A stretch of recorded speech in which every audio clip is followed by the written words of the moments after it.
it's always interesting when we can break news live on the air, and that is exactly what is about to happen, because as of 12 minutes ago, Spain's entire women's coaching staff has resigned except Jorge Vilda, meaning he is now the sole member of Spain's women's national team staff. But before we really get into that, I feel like we need to set a bit of a foundation. Set the scene. Set the scene on what's happened, because if you're not a huge follower of women's national or women's soccer, you might not know a whole lot about what's happening. But basically, Spain has been dealing with a lot off the field. The players have been dealing with a lot off the field. About a year ago, all of their players quit the team because they did not like the way that Jorge Vilda, the head coach, was managing this team. And they were off the team for a while. The Spanish Federation reacted very poorly, said that they will not be let back on the team unless they apologize, and we are not firing Jorge Vilda. And then I think 5 of those players were brought back for the World Cup. 3 of them were brought back for the World Cup. So obviously the Spanish Federation is siding with Jorge Vilda, the coach. Some weird stuff that's happened. The players have said the managerial style is too controlling. In the first few years of his time in charge of Spain, he would ask players to keep their room doors open until midnight and check who was in which room. When coming back from a walk outside, they would be asked who they'd been with and be requested to show the contents of shopping bags if they had brought some back, which is so inappropriate, especially, when you think of the male-female dynamics there, a male coach saying, keep your hotel door rooms open until midnight so I can come in. Like, that's weird. And it doesn't stop there, because the president, the one who has been defending the head coach this entire time, was handing out their medals post-World Cup, was being really touchy with players, like hugging them, like picking them up off the ground. And by the way, these players don't like him to begin with because of all the things that are going on. So it's weird that he's acting that way to begin with. And we have a picture. Miles, who's currently video producing, can put it up. The president, Luis Rubiales, then kissed Jenni Hermoso on the mouth. And if you're watching YouTube, you can see it now. It was completely unconsensual. She said immediately that she did not like it. And it just further goes to how inappropriate all of this is. It's disgusting, first of all. It seemed like Luis Rubiales was going to resign. He said reports broke that he was, and then pulled a full 180 and said, not only am I not resigning, we are going to fully press charges against Jenni Hermoso. Like, they threatened legal action. Against Jenni Hermoso. For what? Today. For what? For literally what? And then there are all of the players on the World Cup team, plus a ton of others from Spain, have said they're not coming back unless he resigns or gets fired. And then just now, the entire coaching staff quits besides Jorge Vilda. Except for the main guy. Except for the problem. Except for the villain, but it's a good step.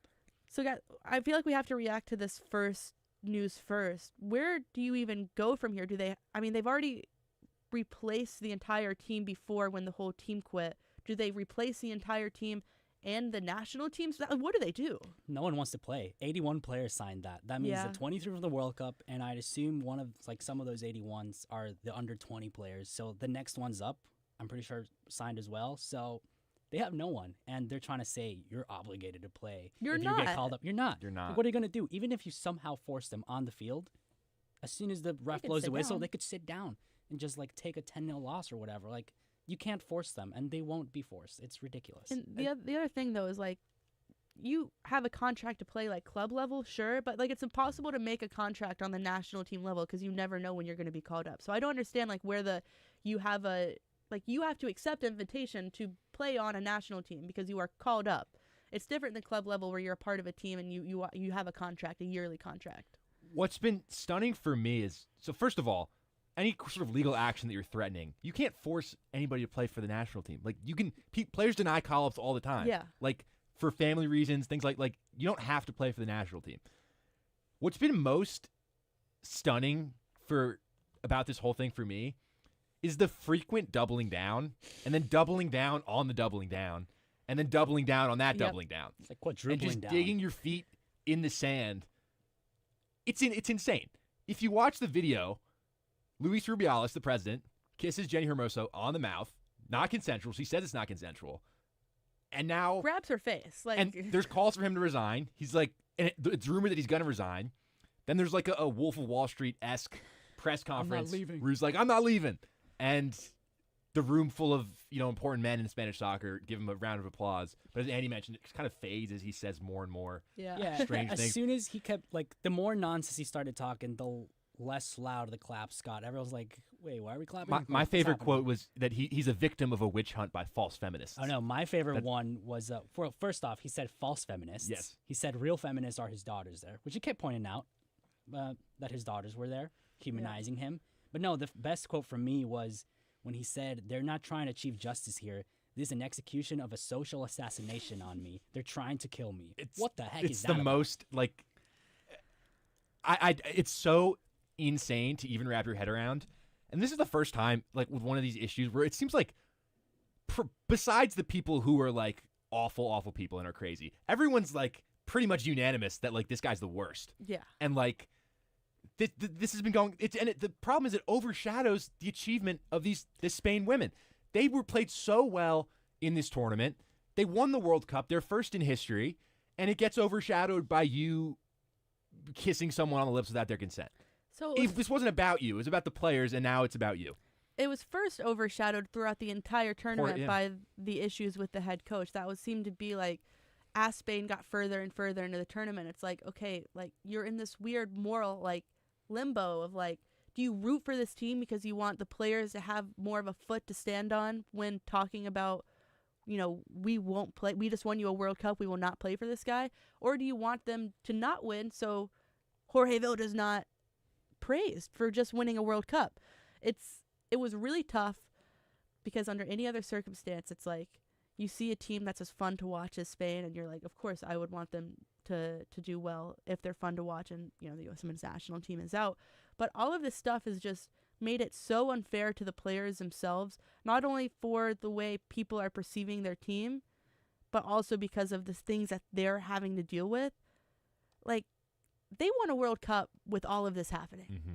That's incredible. And I think people should remember that, because this stuff that's going on is absolutely indescribably awful. But I just don't want the World Cup win itself to get swept under the rug too quick. And that doesn't happen. I talked about this a little bit last week. Teams that have all this internal turmoil and their federation is awful, and there's these, behind the scenes drama and behind the scenes issues, those teams don't win. Right. And for Spain to go on this run and win a tournament with all of this stuff happening behind the scenes, it's so remarkable. But at this point, I feel like Rubiales has no chance but to resign, but they seem to double down more every single day. The Royal Spanish Football Federation said the evidence is conclusive, the president has not lied, and now they're saying that could the pictures come out in his defense. The pictures aren't in his defense. She looks uncomfortable the whole time.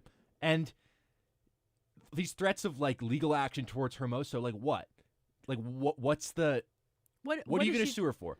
She says it's not consensual. Yeah. You say it is. It doesn't make it consensual. Defamation, No, it feels like the Johnny Depp trial over again, where it's the federations all the time, objection, hearsay.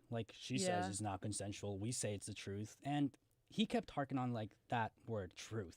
Yeah. He was newsflash, you don't get to decide how she felt in that situation. Right. It's not up to you. It's not how it works. Even if this was totally and utterly consensual on both sides, still weird. It's not appropriate for the. They are not together. That shouldn't be happening regardless. And this, I don't want to get too far off topic, but this goes back to the things that happened in the National Women's Soccer League a couple years ago, with so many instances of coaches using their power to have relationships with players, and there's under zero circumstance where a staff member and a player should have any kind of relation like that. You shouldn't be kissing your staff. You are in a position of power. You should not be kissing any player on the mouth. And the pressure that the federation has put on Hermoso and allegedly her family too to make a statement in support of the president, that's evil. It's literally evil. Put it's out a cartoon false statement. Evil. Send them to jail. Asking that should not happen. Asking her to lie about how she felt about the situation just to protect the image of the federation. If you want the image of the federation to be protected, maybe don't do it in the first place. Right. Crazy thought. Wow. No, and he kept saying as we said, like it's inappropriate in any scenario. And a weird comparison that he made in his speech, like very weird, is saying there was no desire behind the kiss. I kissed her like I would kiss any of my daughters. Weird. But let's say like this were sort of true for a reason. You view these players as your daughters, you're a family. Then why do you go to locker room after the game and make jokes? Oh, me and Jennifer are going to get married. Oh, yeah, when we go to Ibiza, that's our wedding. Like, that's also inappropriate, and it just speaks to, like, there was desire there. Like, come on, he kept saying, the truth is the truth. The truth is that he's an egotistical, disgusting maniac who abuses his power. That's the truth. Those are the facts. And his speech, it was just like, we talked about it before the show. It's like, it was so manipulative, but so, like, in your face trying to be manipulative that it was just he's bad at it. It's just bizarre. And then doubling down with the support of Jorge Vilda saying you get an extension and you get a raise. Like, what? Yeah, enabling abusers is like the name of the game for the Spanish Federation. It is so backwards because when all of this stuff happened in the National Women's Soccer League, they cleaned house. The NWSL commissioner was fired. Pretty much everyone at the top there was fired, and along with, I think, of the 12 teams that were in the league at the time, like 9 or 10 were fired. So like a whole new crop of coaches, a whole complete just renewal of this league. And since then, things have been a lot better from what we know, of course. But it's just so interesting when you can see two federations or two organizations react to a situation so differently and how gross the other side of it can be. And strangely, a voice of reason in this is FIFA, yeah, who suspended him for guys. 90 days while they have their disciplinary committee conduct an investigation.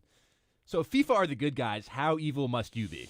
That's really that's bad. what I'll say. That's like if Joker says, "Oh, you're insane." Yeah, like dude, you're crazy. I for FIFA to be the voice sort of of reason. The voice of reason, that's insane. But this goes beyond. There's so many Spanish men's players as well who have spoken up and saying how the president should resign and how his actions were inappropriate. It seems like almost universal that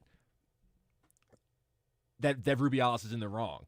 And when you think about scandals like this that happen, I feel like it's more rare for an organization to double down as much as they have than it is for someone to clean house and move on from the scandal. Right. Because even if you keep doubling down, what is the Spanish women's national team right now? What's the future look like? It's Jorge Vilda. Right now it's Jorge Vilda.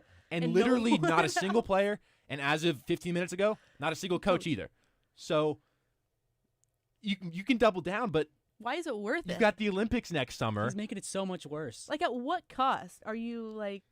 Yeah, and... I think he's genuinely just an incredibly egotistical man who thinks that he can get away with pretty much anything. Yeah, and I was going to build on that. So the president of the Spanish Women's League, she spoke out, and she described them as someone whose ego is above their dignity.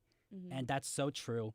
And the whole thing with his ego, it's evident because he's president of the federation, one of the vice presidents of UEFA.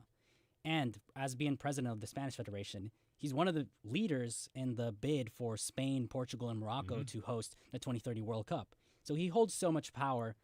I'm getting flashbacks to like my freshman year philosophy classes of like, does power make you like ego, like a bad person? It feels like it does. This is a good example of like he's just let that get to his head. He thinks he can get away with anything by doubling down when he's blatantly lying.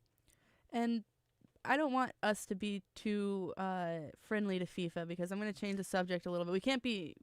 No, they're still bad. They're still awful. FIFA's awful. Yep. And speaking of FIFA being awful, president of FIFA recently said about... And this was supposed to be like a pro-women's World Cup like speech. Like this was supposed to be like positive. And he says... Women should, quote, pick the right battles to convince us men what we have to do in the fight for equality. Boy, is that a quote. And those are the guys that want Vilda suspended. Yeah. That says a lot. We've come a little bit further than the days of Sepp Blatter, the old FIFA president, saying that the women should wear shorter shorts if they want more viewership. This is a little bit better, but still, when you... Inch by inch. I feel like in general, when you look at the people who are in charge of European soccer... and soccer in general, like they're cartoonishly evil. Like they're so disconnected from like reality. It's insane. And this is like beyond all the FIFA bribery stuff that happened, 8 years ago, and it's still probably happening. Just when I look at Gianni Infantino, I look at Rubiales, I look at all these, like, just they don't know how to promote women's soccer. I don't know if they want to, but it's like incredibly frustrating the things that they say, and they say these things like, I feel like every year some male executive says something about women's soccer that's just so incredibly out of touch and is not accurate at all. Or and just it's trying to discredit them. So in that speech of Rubiales again, he had this side note or whatever, which is really out of place given the context. So anyone who's studied Spanish, shout out to you guys, but you'll know the difference between campeones and campeonas. Campeones is if they include male with that. And he's saying, stop saying campeonas, because we were part of this team too. We're part of the success. The women's team wouldn't have won without us basically like back of them. So he kept saying how his federation has been so successful that the coach, Jorge Vilda, like he's included in that. He's a campeón. So Rubiales, he's the one who led the whole thing. So he's a campeón. So it's like, stop saying just female champions and include us as well. It's not about you, bro. It's not about him. And to do that in that scenario when like you're already against women, it's just like, what is he thinking? I feel like the first thing any good sports executive does after a championship is be like, no, it's not me, it's the players. Right. Like that's like, it's like coach speak or like general manager speak. It's like being a leader. To be like, no, you have to include, like, I won. Yeah. Like me, I did this. Like I was on, did you not see me on the field? Like I put the ball in the back of the net. It's not what happened. But going back to FIFA, there are a couple things that he said that really made me like scratch my head. First of all, he said, women should push open the doors. And then he said they're open doors. The doors are open. So like, are we pushing the doors open, or are they open themselves? Like, and also, where are these open doors? Like, where are they? Like, why do women have to fight so hard for basic equality? Like, these doors. There shouldn't be those doors. There should be no doors. Exactly. The only door being open should be Rubiales stepping off from his office. Exactly. Like, there should be no door stopping women from making strides. And then the other thing is to convince us men to show us what we have to do. That in itself implies that women aren't in positions to make decisions that affect women's soccer as a whole, which is an issue in itself, because why are there a bunch of men who are deciding the fate of a women's sports league? I'm not saying that it should be run by all women, because that kind of creates the same issue of everything run by men.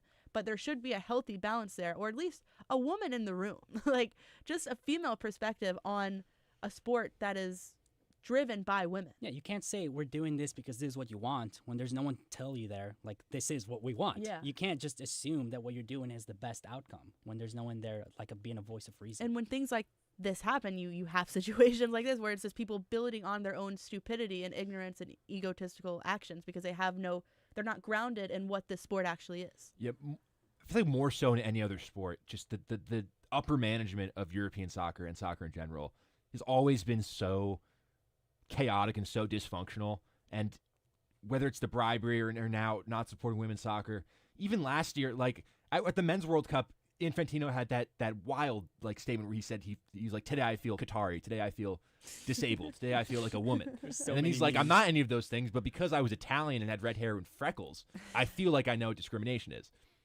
Which is the most insane thing to possibly say, like trying to promote a World Cup. Today I feel Qatari. That is just absurd. Yeah. He's like, today I feel like a migrant worker. Today, like, that's not.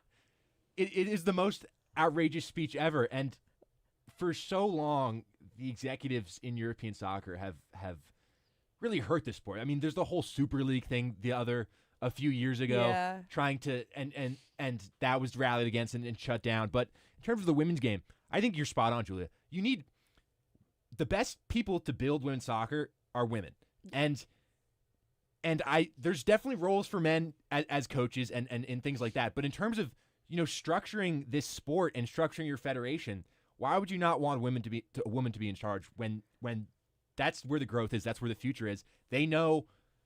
If you have a woman in charge, you're not going to have these quotes from Infantino and these quotes from Rubiales that are just so outrageous and out of touch and don't have anything to do with how the women who are playing the games feel. You need someone who can identify with them, and I think the best person for a job is a woman. And I think when you look at what Rubiales has done in the last week, that becomes all the more evident. And specifically women who have played the sport Yes. before. Because this is such an interesting time in women's soccer where things are excelling so quickly. You have people who have retired that have played women's soccer at that time of excelling. You think of someone, I mean, I don't want to say Carly Lloyd, but I knew someone, you were thinking that. but someone like Carly Lloyd who has been there, who has like been a legend through that, you know, has really like laid the groundwork and the foundation for what we're seeing now.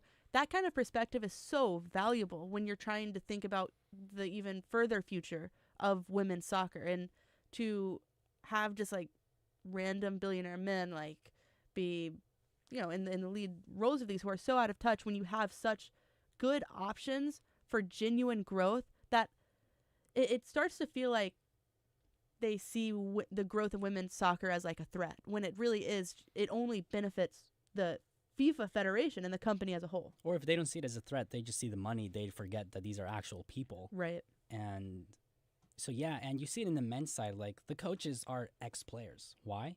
Because they were once a player. They know how to deal with players. And so if you're trying to boost the women's side, get a woman who's been in that position. Exactly. She'll know the experience. She'll know what it's like to be there, and she'll be the best one suited to advise and make these decisions. It's just mind-boggling that it's not happening, and that people like Rubiales end up there. That terrible piece of I'm not even going to say human being, because I don't think he has a shred of humanity left. So that thing there, making that speech, like, it's just disgusting for the sport. Do we think he resigns, or do we think he quadruples down? He quadruples. He will. I mean, he's already Quadruple quadrupled down, but I he will go further. hope he quadruples down and he gets sent to jail. I don't want him to resign anymore. I honestly hope he gets like so deep into it that like he ends up like accidentally admitting that he's like broken laws. Like, because I feel like he definitely has. And yeah, if he there's keeps the rumors talking, that he used the money of the federation to use like some parties that are not. I don't know if I can say the word, but you know, some certain type of Yes. parties and not PG. Yeah, non-PG parties. So if there's already rumors that he's using federation like money behind their back, that's definitely punishable by law. I want them to investigate that and send him away. Never hear his name again. I hope he gets so blinded by like I'm not resigning that he like just admits to crimes. That's my, and then he gets fired and sent to prison. That's my goal. Not I think goal, that but that's ideal. Yeah. I mean, you think about. I said earlier about the Wolf of Wall Street and I'm not Yeah. losing a speech. Well, that movie ends with him in jail and Yep. he loses everything. Yeah, So, like if he's trying to be like Jordan Belfort, that's a bad person. keep to model going. your You got life about after. another month, Yeah. and Yep. then he's on the right track. yeah, you're on the right track. But this was an incredible talk. I mean, I'm happy we got to talk about all of these things that are happening. Hopefully things improve. It seems like there's only that direction to go from here. There's no one left in the women's Spain team or coaching staff. So I feel like there's only one reasonable option that will happen from here. It's just a matter of how we get there.